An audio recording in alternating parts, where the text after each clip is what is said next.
When I pester Sean Sackman, my childhood sweetheart, for a second time, he rejects me. I don't have time for you now, he says. It's Valentine's Day today, and the campus belle just agreed to go on a date with me this afternoon. Just as I am about to pleasure myself, his housemate Chad Huxley comes back. Several comments suddenly appear in front of me. This is hilarious. The second male lead is literally burning with desire when he sees the female lead in her nightrobe, but he still has to hold it in and pretend to be unfazed. He's like a grumpy little puppy. I think the female lead should turn to the second male lead instead.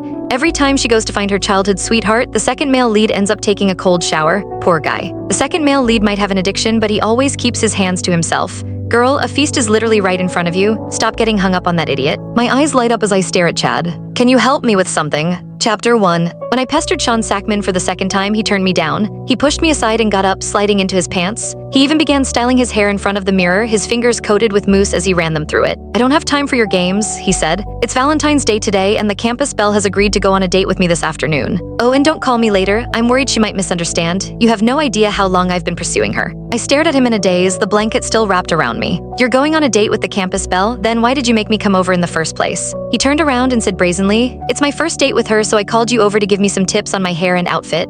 I want to leave a good impression on her. Nessa, we go way back, you don't mind, do you? I was just about to reply when several comments suddenly appeared in front of me. So the female lead is abandoned after the male lead gets a taste of forbidden fruit, then he realizes his mistake and goes chasing after her again. Are you seriously expecting VIP clients to watch such a cliched romance trope? I've had enough of the girl always sucking up to the guy. Women are not sluts. She decided to sleep with her childhood sweetheart even though they're not in a relationship. It's her own fault if she gets dumped. I tilted my head to the side, confused by the sudden flood of comments before me. Since when did a succubus need a proper relationship to pleasure herself? I grew up with Sean and we had always been close. When I was 18, he tricked me into doing the deed with him.